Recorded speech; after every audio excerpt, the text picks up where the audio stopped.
Alright, so as you can see, I'm down here in the head compartment of the Bonnie Lee, and today I have one critical piece of maintenance I need to do.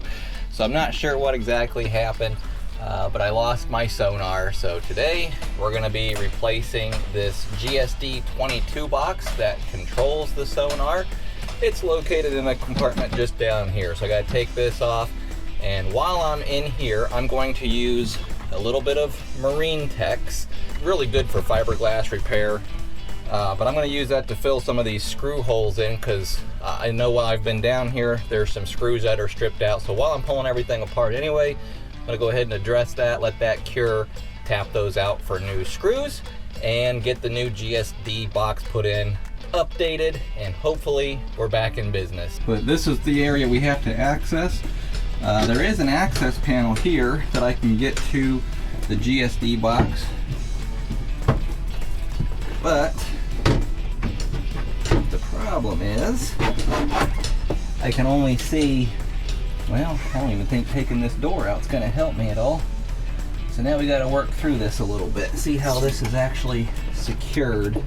Yeah, we should be able to take this whole door out to get access to it. So I got to unhook a couple things. Let's make sure our batteries are all off. We'll pop all the breakers. So in order to pull this door out, I got to make sure everything that's on the door currently is unhooked. So we have a Sirius XM satellite radio receiver, and we have the Marine man overboard or first mate kit, which is that electronic kill switch. So we're going to unhook all of this so we don't pull wires out when we take this box out.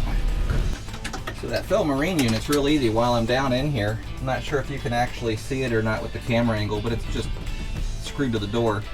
A real simple device when we installed it. You have an antenna wire. The antenna is running up to the top of the console and pointing vertically, or straight down in this case, but still vertical.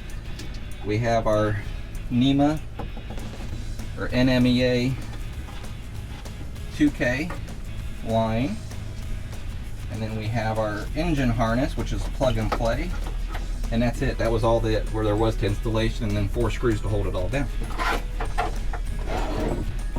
Okay, so now we can close this so we can take out all those screws. So as you see, there's one screw that just came out because it's stripped out from whoever was in here before. There's another one that's stripped out, another one that's stripped out, so 3 of these so far. Should have brought a fan. There's not a lot of cross breathe. I'm going to open up the side window just so I can get something going through here. It's already getting hot, hot, hot. Now, let's see if we can maneuver that out of the way, which we can. Yep. Now we have access. Alright, so I'll just take the opportunity to clean some of this stuff up. I haven't really been in here this deep yet. Looks like we got a spring. Lord only knows what that could have fallen out of. It's got some grease on it. I see a rogue screw. That could always be a problem. Bouncing around in here. Okay, so the gas tank sits right behind. There's a little piece of fiberglass divider, and then the rest of the fuel tank's right behind there. Fusion. Okay, let's see. This has got 2 screws in it for sure. Did they do a back screw and be smart about it? No, they didn't. That's good. What about this lower one? No screw, so good. They only did 2 screws. So before we go too far, you don't want to confuse any of these cables. There's the power line.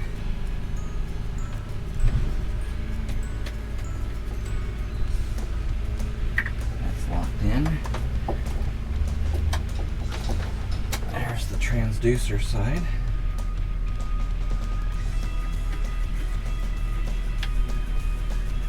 And here's the network cable. The Marine network cables are pretty much the exact same thing as an Ethernet. Just like an Ethernet cable, except for they give it a waterproof connection, so you don't get any corrosion in there. But that's all the Marine network is that uses Ethernet. So now we're going to try to get those screws out.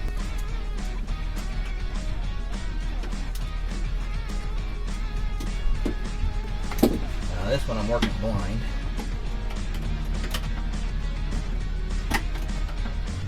I barely spot that screw with one eye. One eye squinted, and then I lost my depth perception. Okay, there's one. There's two. And that's it. So with any luck, this was what was bad. Now, according to Garmin, this power light will blink a series of codes, and based on how that blinks, tells you what might be going on. Now in this case, it had a solid green light, which in most situations with electronics, that's a good thing, but that green light is supposed to be blinking. A solid green light, according to their website, says that there's an internal fault on the box. So we'll get the new one in.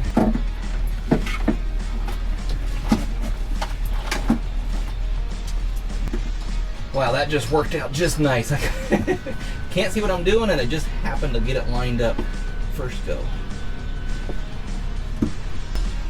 Okay, everything else looks good while we're in here. I'll have to get the epoxy mixed up, fill these holes a little bit, and then drill them back out. But we're gonna go see if it's back online. So come with me. Let's make our way out. Just like that, we have Sonar back on the boat. Now we're out of the water, so we don't want to be transmitting this because it'll burn up the transducer, but for right now we are back in business.